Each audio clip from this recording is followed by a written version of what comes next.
Good morning and Merry Christmas to everyone in the known universe. Now I know not everyone celebrates Christmas, I know not everybody is happy on Christmas Day, but that does not preclude me for trying to spread a little goodwill throughout the community. We're going to have a lovely day, it's going to be nice, but what we're going to do, we're going to record another story for you.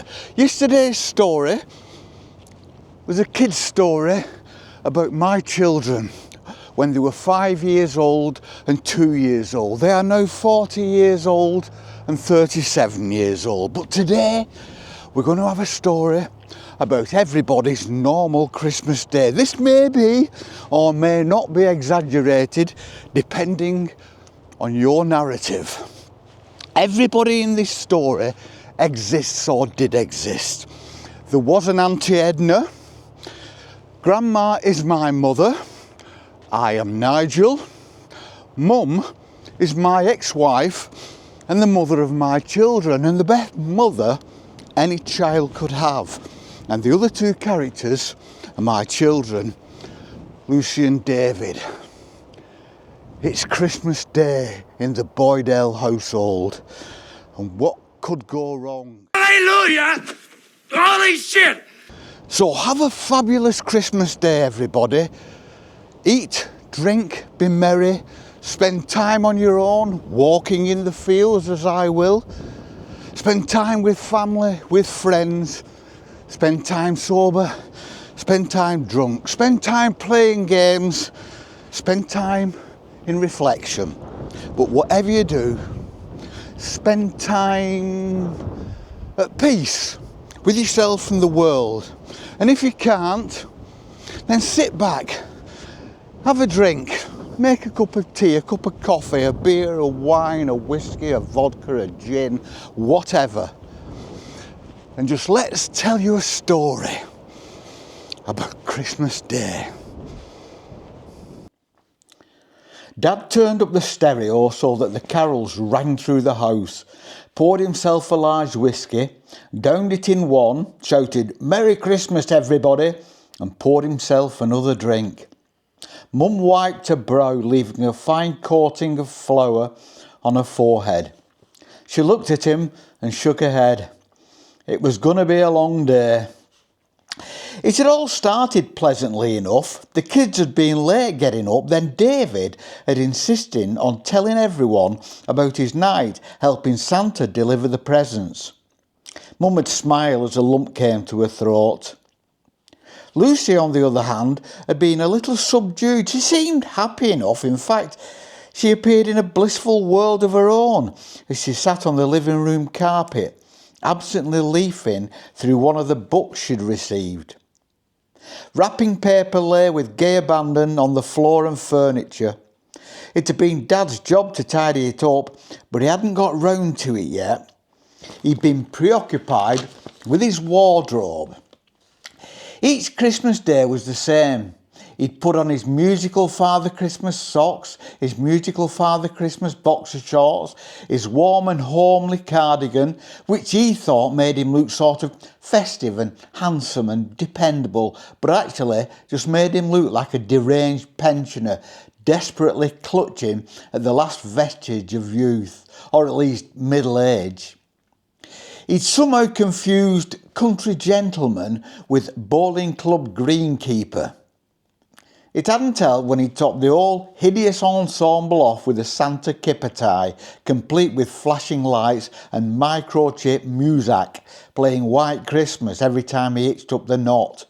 Mum hoped he'd hitch the knot up a bit too far and pass out for the day. He reached for the bottle again. "Ho, ho, ho," he called. Nobody took any notice. They'd heard it all before. "Remember you're going for Auntie Edna," said Mum sternly. "I said we'd pick her up about 11:30. You know what she's like. She'll have been sitting there with her coat on since 11 o'clock, having the odd medicinal glass to ward off the cold. If you don't go for her soon, she'll be blotto, and we don't want to have to carry her up the driveway. The neighbours would love that." "Si, El Baron," said Dad, clicking his heels and performing an exaggerated salute. He placed his glass on the mantelpiece and disappeared out of the front door. Mum mopped her brow again and poured herself a sherry. She wouldn't drink it, but it looked festive standing there between the mince pies and the blanched sprouts. She would have to get changed soon, that is, if Grandma would vacate the bathroom and give someone else a look in. What was she doing up there? Anybody'd think she was 16, not 60, the amount of time she spent getting ready. Better pour her a drink, don't want her feeling left out. "Grandma!" The children's voices rang out from the living room. You'd think they hadn't seen her for years, she'd only been gone half an hour. Mum took off her apron and walked towards the stairs. Nobody shouted, "Mum!" as she went past, but then again, they never did.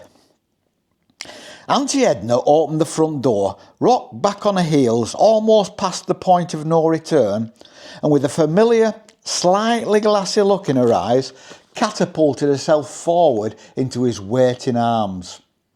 "Merry Christmas, Auntie Edna," he smiled. "Eh?" "Never mind," he sighed. "Wait a minute, Peter." "Nigel," corrected Dad. Auntie Edna laughed, then swayed back inside to set the alarm. She stood in front of the panel like a gunfighter and started to hyperventilate. Punching the panel with random desperation, she completely failed to choose the right number. Then, waving a hand dismissively at the direction of the control panel, she turned, tripped over the bottom of the door frame and shot off at breakneck speed towards the garden gate with Dad in hot pursuit. "Give your Auntie Edna a kiss." It must be terrifying for a 5-year-old to be confronted by a slightly intoxicated octogenarian in fur coat, fur hat and fur gloves advancing on them with lips pursed and eyes closed. There was nowhere to go, and Lucy was trapped like a rat in a hole. She walked back into the living room looking a little dazed as David was subjected to the same ordeal. Dad helped Auntie Edna out of her coat while she helped herself to a drink. "Sit here, Auntie Edna," he said, then held his breath as she reversed erratically at speed towards the settee. Her frail body hit the couch and she brought wind loudly, causing Lucy to double up with stifled laughter. "Pass me that drink, Tom," she demanded. "Nigel," Dad corrected again. He picked up the glass, took it into the kitchen, drank half the whiskey, topped it up with water, then returned it to her. She clutched at it wildly, spilling the majority down her dress. Dad watched her with a smile on his face. It never ceased to amaze him how one so frail could cause such chaos. "Can someone lay the table?" called Mum from the direction of the kitchen. She poked her head through the door and faint whiffs of steam rose from her hair and clothes. Dad took a long drink, topped up his glass and walked into the dining room. He returned a couple of seconds later, picked up the bottle, winked at Davis, said "Ho, ho, ho" for the umpteenth time that day and bounced erratically off the door frame. "Nigel!" Mum's voice was stern and severe. "Glad someone can get my name right," grinned Dad, turning the carols up full volume and singing along in a voice that, had it been in tune, could have only been described as awful. Auntie Edna turned to Grandma and screwed up her face. "What's he saying, Tom?" "Phyllis," corrected Grandma, almost shouting in an effort to be heard over the din. "He's singing carols." "Harold?" Grandma leaned over towards her. "Why don't you turn your hearing aid on?" she asked. "You what?" replied Auntie Edna. "Your hearing aid," Grandma yelled, pointing to her own ear. "The batteries run down if I use it," said Auntie Edna. Grandma supposed there was some kind of logic to this answer, but decided not to pursue it any further. The table looked fabulous. It always did. Mum had folded the napkins into fans and placed them in the wine glasses. A Yule log complete with candle and real holly stood centre stage, the rest of the crockery and cutlery radiating out with precise regimentation. A bottle of red wine, opened and breathing healthily, stood on a coaster with a bottle of white, still corked and covered in icy condensation, by its side. "Wow, Mum," gasped Lucy, "it looks great." "It really does," agreed Dad. "Well done, Chuck." He took a large gulp of whisky in honour of the table, then sat down before he fell down. "Don't you think you've had enough?" Grandma walked in and stood with her hands on her hips, addressing Dad in a stern, matronly voice. "Look," replied Dad, "I'm 40 years old and I know when I've had enough to drink." He looked at Lucy and grinned like an idiot. "Because I fall over." He burst into hysterics and Lucy followed suit. What a perfect role model he considered himself. Mum wasn't amused. She glared at her husband, who stopped laughing and adopted a hurt little boy look. As soon as she returned to the kitchen, he poured a glassful of red wine without removing the napkin, drank it in one and burst out laughing again. "What's he laughing at, Peter?" Auntie Edna walked into the dining room and dug Grandma in the ribs. "Phyllis," corrected Grandma, "take no notice of him, he's drunk. Thinks he's clever, but he's just making a fool of himself." "Lucky him," said Auntie Edna, sloshing an ample measure of whisky into a glass. Well, into a glass and onto the floor, if the truth be known. "Seems to be keeping the drink to yourself here. Nobody talks to me." "What?" said Grandma. Auntie Edna ignored her. She put her glass to her lips, tilted her head back and lost her balance, triggering off a disastrous chain of events. Her head went back, closely followed by her shoulders, waist and finally her legs. As luck would have it, the stereo system broke a fall. It shrieked in process as she reversed into it, sending her cannoning with shock into the table. She connected about waist high, knocking the wind out of her and doubling her up like a performing gymnast. Her arms shot out sideways as if she was doing the breaststroke, sweeping everything within reach onto the floor. Her face came down in the carrots and Dad applauded wildly. She slid gracefully backwards, clutching the tablecloth as she did so, and as she disappeared from view, Mum noticed she got a carrot rammed up her left nostril. In a moment of divine inspiration, Dad grabbed a table mat in each hand and held them up like an ice skating judge. 9.5, 9.5, he shouted above the ensuing melee and poured himself another glass of wine. Mum pushed past and helped Grandma roll Auntie Edna to her feet, then half walked, half carried her to a seat at the opposite end of the table from where Dad was crossing his eyes at the kids and guffawing with laughter. "No, honest, sorry," he said, with his hands raised, palms out. "Honest, I'm sorry, no, I'm sorry." He took in a deep breath, blew it out, got to his feet and started to clean up the mess. "You've got to admit it though," he continued, "it was really..." He thought better of it and went into the kitchen to bring out the rest of the food. Order was restored and the meal was begun. Mum had excelled herself. Even David tucked in, and that was a miracle in itself.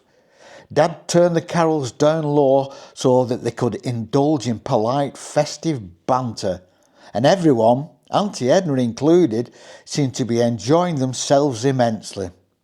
The wine bottle did the rounds once more. Want to top up, Edna? Dad had discarded the respectful prefix. Inhibitions were going out of the window, and he was now treading the fine line between amusement and embarrassment. "Eh?"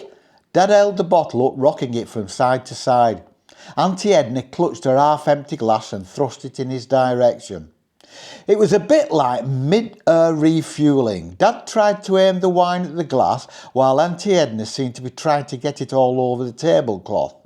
He leaned across the table with the bottle at arm's length, a stream of crimson fluid describing graceful arcs in the air as it followed the elusive glass. She, on the other hand, sat slouched back in a chair, one thin arm extended and bent slightly at the wrist, waving about at random. "Put the bloody thing down," roared Dad after depositing half of the contents into the vegetables. "What's up with him?" asked Auntie Edna, as if Dad had bawled her out for no reason at all. Mum seemed to be on Dad's side this time. "Put your glass down, for goodness sake, he's trying to fill it up." "I know he is," retorted Auntie Edna, "but he keeps waving the bottle about." "Don't give her any more," Grandma implored. "She's going to be incapable soon." "Ah, it's Christmas," grinned Dad as he poured the remainder of the bottle into his own glass, drinking the residue straight from the bottle itself. Mum slammed a knife and fork down. "If anybody else mentions Christmas," she screamed. Auntie Edna paused mid-chew, a puzzled expression on her face. "What's that?" she asked to no one in particular. Dad stopped eating. He cocked his head to one side as if listening intently. "What?" he said. "That noise," she said, her voice sounding a little agitated. "What noise?" Dad looked at her as if she'd gone mad. She was getting really irritable now. "That noise," she shouted, spitting half masticated turkey across the table. "I can hear a noise somewhere." "Where's it coming from?" asked Dad. "Over here." She indicated over her right shoulder with the fork that was in the left hand. Her face was becoming florid with rage. "Carols," said Dad dismissively, and went back to his meal. Auntie Edna sat there with her mouth open and staring at him. "What?" she shrieked, and David nearly jumped out of his seat. "Carols, Edna, it's carols on the stereo, that's all." Dad was trying to keep his cool. "Don't call me Edna." "All right, Herbert." Lucy started laughing and Grandma covered her mouth with a napkin to hide her own amusement. "Nigel!" Mum had had enough. The first course was finished and Mum helped Grandma clear the table. "What's that noise?" "Carols, Auntie Edna." "Eh? Carols!" "Carols? Yeah. Where's it coming from?" "The stereo, Auntie Edna." "Oh." Dad uncorked another bottle and did the rounds. "Who wants Christmas pudding, who wants trifle and who wants cheesecake?" asked Mum as she brought out the last of the sweets. "Me," said Dad. "You what?" said Mum. "I want Christmas pudding, trifle and cheesecake." "You'll wait your turn," growled Auntie Edna from the far end of the table. "I'm oldest, so I'm first." Dad sighed. "Which do you want then?" "Which what?" "Which sweet, of course." "I don't know." Auntie Edna's voice raised again above the hubbub of conversation. "What is there?" "Christmas pudding, trifle, a cheesecake." "Eh?" "Oh, for goodness sake. Here, Mother, you deal with her." Dad repaired to the bottle again. Everyone appeared to have finished. Lucy and David had excelled themselves and Dad appeared replete as he rocked back and forth in his chair, a vacant look in his eyes. Mum and Grandma rose as one to clear the table. "Hey!" Auntie Edna's hand came down on the edge of the plate that had, until that unfortunate moment, held the remains of the cheesecake. It took off, turned a full 360 degrees in the air and disintegrated as it hit the carpet. "Auntie Edna!" blurted Mum in astonishment. "What on earth did you do that for?" asked the bewildered Grandma. "Well, I've not finished and you're taking it away," she said arrogantly, ignoring Mum, who was dashing back and forth with a damp cloth, trying desperately to get the blackcurrant syrup out of the Wilton. "You only needed to ask. Well, nobody talks to me." Dad sighed long and hard. He rose from the table, stepped over Mum, who was on her hands and knees, walked over to the buffer unit and took out the brandy. "Just time for a quick one," he muttered under his breath. The ageing relative was removed to the safety of the living room, where she sat rummaging through her handbag, not looking for anything in particular, just carrying out that age-old ritual performed by people over 80 at least once a day.